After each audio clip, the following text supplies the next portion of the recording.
Everyday life science by সূচনা চ্যানেলে সকল শিক্ষার্থীদের স্বাগত। আজকে আমি তোমাদেরকে পড়াবো ক্লাস 11 এর সেমিস্টার 2 এর চ্যাপ্টার 13 উদ্ভিদের বৃদ্ধি এবং বিকাশ। তো এই যে অধ্যায়, এই অধ্যায়ে আজকে যে পয়েন্টগুলো আমি তোমাদের সাথে ডিসকাস করব সেগুলো হচ্ছে ডিফারেন্সিয়েশন, রিডিফারেন্সিয়েশন, ডিডিফারেন্সিয়েশন। তার সাথে আরো একটি পয়েন্ট আলোচনা করব, সেটি হচ্ছে developmental process of A plant sell. তো পুরো ভিডিওটি স্কিপ না করে কিন্তু তোমরা দেখতে থাকো। চ্যানেলটাকে সাবস্ক্রাইব করে দাও, তার সাথে ভিডিওটা ভালো লাগলে অবশ্যই বন্ধুদের কাছে শেয়ার করে দাও। তাহলে চলো শুরু করা যাক। প্রথমে যে পয়েন্টটিতে আসছি সেটি হচ্ছে ডিফারেন্সিয়েশন। কি বললাম? প্রথম পয়েন্ট হচ্ছে ডিফারেন্সিয়েশন। ডিফারেন্সিয়েশনের বাংলা অর্থ হচ্ছে বিভেদন। তো ডিফারেন্সিয়েশন বলতে আমরা কি বুঝি? ডিফারেন্সিয়েশন বলতে আমরা যা বুঝি সেটি হচ্ছে ভাজক কলা, অর্থাৎ বিভাজিত হয় কি ভাজক কলা, তাই তো? ভাজক কলা বিভাজিত হয়ে কি উৎপন্ন করে প্যারেনকাইমা কলা বা স্থায়ী কলা। কোথায় অবস্থিত এই প্যারেনকাইমা কলা, যেটি এক ধরনের স্থায়ী কলা?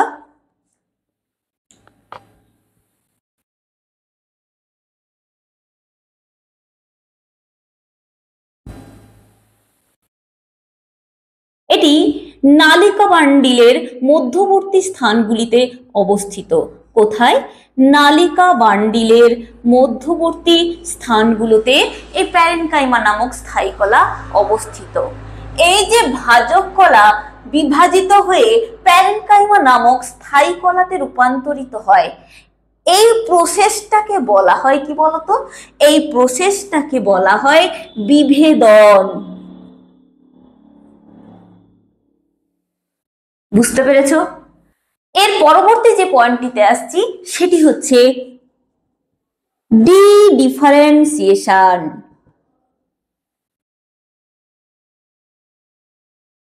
এই ডিফারেন্সিয়েশনের বাংলা কি? ডিফারেন্সিয়েশনের বাংলা হচ্ছে বিপরীত বিভেদন।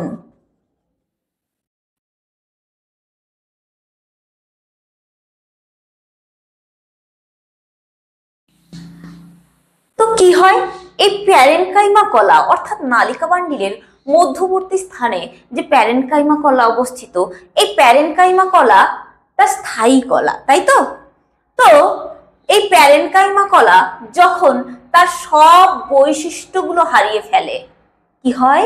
প্যারেনকাইমা কলাগুলো যখন তার সব নিজস্ব বৈশিষ্ট্যগুলো হারিয়ে ফেলে, তখন সেটি পরিণত হয় পুনরায় ভাজক কলাতে। একে কি বলা হয়? একেই বলা হয় ইন্টারফ্যাসিকুলার ক্যাম্বিয়াম। একে কি বলা হয়? একে বলা হয় ইন্টারফ্যাসিকুলার ক্যাম্বিয়াম।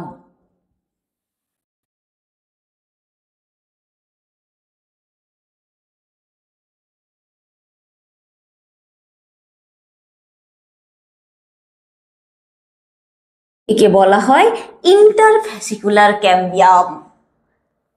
তার মানে স্থায়ী প্যারেনকাইমা কলা যখন তার সমস্ত বৈশিষ্ট্যগুলো হারিয়ে ফেলে, তখন এটি পরিণত হয় ইন্টারফ্যাসিকুলার ক্যাম্বিয়ামে।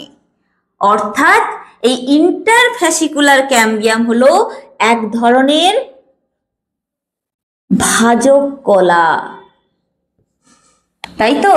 তো এই প্রসেসটাকে বলা হয় ডিফারেন্সিয়েশন বা বিপরীত বিভেদন।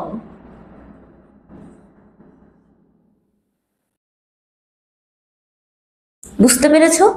তাহলে ডিফারেন্সিয়েশনের উদাহরণ আমরা কি জানবো? ডিফারেন্সিয়েশনের আমরা উদাহরণ লিখতে পারি ফেলোজেন। উদাহরণ আমরা কি লিখতে পারি? উদাহরণ লিখতে পারি ফেলোজেন। ক্লিয়ার? এর পরবর্তী যে পয়েন্ট রয়েছে সেটি হচ্ছে রিডিফারেন্সিয়েশন।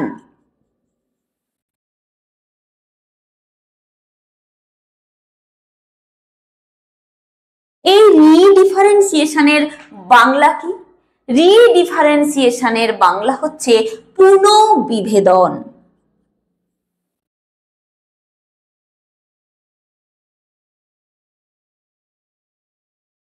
অর্থাৎ যখন কোনো কলা পুনরায় বিভাজিত হয়ে যায় তখন তাকে বলা হয় রিডিফারেন্সিয়েশন। এক্ষেত্রে ইন্টারফ্যাসিকুলার ক্যাম্বিয়ামটা বিভাজিত হয় কোন কলায়? ইন্টারফ্যাসিকুলার ক্যাম্বিয়ামটা বিভাজিত হয়ে কি উৎপন্ন করে? উৎপন্ন করে গৌণ জাইলেম এবং ফ্লোয়েম। এই দুই ধরনের কলাতে পরিণত হয়, তখন সেই প্রসেসটাকে বলা হয় রিডিফারেন্সিয়েশন বা পুনঃবিভেদন। কি বলা হয়? রিডিফারেন্সিয়েশন বা বাংলায় যাকে বলা হয় পুনঃবিভেদন। ক্লিয়ার? তাহলে রিডিফারেন্সিয়েশনের উদাহরণটা কি হবে? রিডিফারেন্সিয়েশনের উদাহরণ হবে কি বলতো? ফেলেম এবং ফেলোডার্ম। ক্লিয়ার? তো এর পরবর্তী যে পয়েন্টটি আমি তোমাদের সামনে ডিসকাস করব সেই পয়েন্টটি হচ্ছে উদ্ভিদ কোষের পরিস্ফুরণের পর্যায়ক্রম বা developmental process of A plant sell, যাকে ইংলিশে বলা হয়। তো উদ্ভিদ কোষের পরিস্ফুরণের যে পর্যায়ক্রম, এই পর্যায়ক্রমটা তিন ধরনের। কি কি? নাম্বার 1 হচ্ছে কোষ বিভাজন দশা,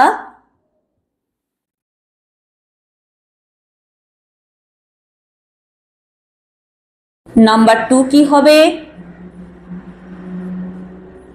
দীর্ঘীকরণ দশা, নাম্বার 3 কি হবে? পরিণতির দশা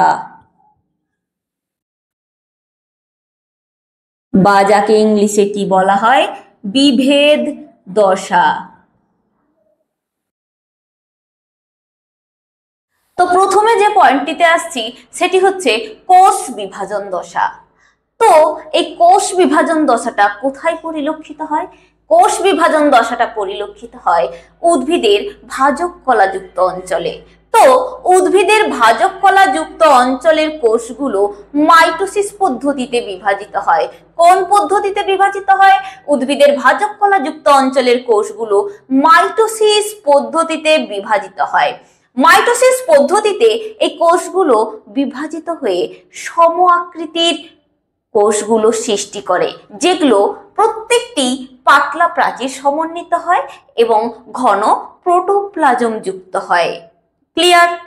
এর পরবর্তী যে পয়েন্টটিতে আসছি সেটি হচ্ছে দীর্ঘীকরণ দশা বা ইলংগেশন ফেজ।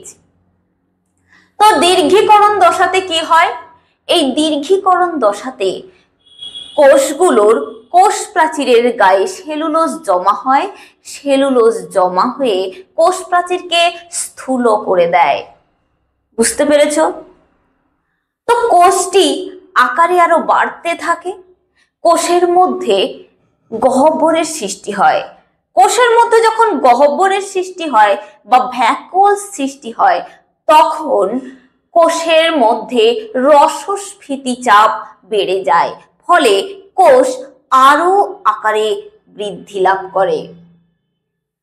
নাম্বার 3 কি? পরিণতির দশা বা বিভেদ দশা। তো কোষটা বৃদ্ধি যখন সম্পূর্ণ হয় তখন কোষ প্রাচীরের গায়ে নানান ধরনের স্থূলীকরণ পরিলক্ষিত হয়। এছাড়াও কোষটি পরিবর্তিত এবং রূপান্তরিত হয়ে কিসে রূপান্তরিত হয়? কলা এবং কলাতন্ত্রে। যেমন ধরো জাইলেম, ফ্লোয়েম, স্ক্লেরেনকাইমা ইত্যাদি কলা এবং কলাতন্ত্র। তাহলে কি হলো? কোষগুলো রূপান্তরিত এবং পরিবর্তিত হয়ে বিভিন্ন ধরনের কলা এবং কলাতন্ত্রে পরিণত হয়, যেমন জাইলেম, ফ্লোয়েম, স্ক্লেরেনকাইমা ইত্যাদি। তাহলে উদ্ভিদ কোষের পরিস্ফুরণের পর্যায়ক্রমের যে তিনটে দশা কিন্তু আমি এখানেই কমপ্লিট করছি। তো এই পয়েন্টটি আগে একটা ক্লাসে একটু আলাদাভাবে লেখা ছিল, যেটা লেখা ছিল উদ্ভিদের বৃদ্ধির দশা। তো সেইখানে পুরোটা আরো ভালোভাবে বলে দিয়েছি, পারলে সেই ভিডিওটি দেখে নিও। তো ভিডিওটি এখানেই কমপ্লিট করছি। এছাড়া কারোর যদি কোনো প্রশ্ন বা কোয়ারি থাকে অবশ্যই কমেন্ট সেকশনে লিখে পাঠাবে, এবং আমার এই চ্যানেলটিকে লাইক, শেয়ার, সাবস্ক্রাইব করে পাশে থাকা বেল আইকনটি প্রেস করে দাও, যাতে আপলোড ভিডিওর পরবর্তী নোটিফিকেশন তোমাদের কাছে পৌঁছে যায়। ধন্যবাদ।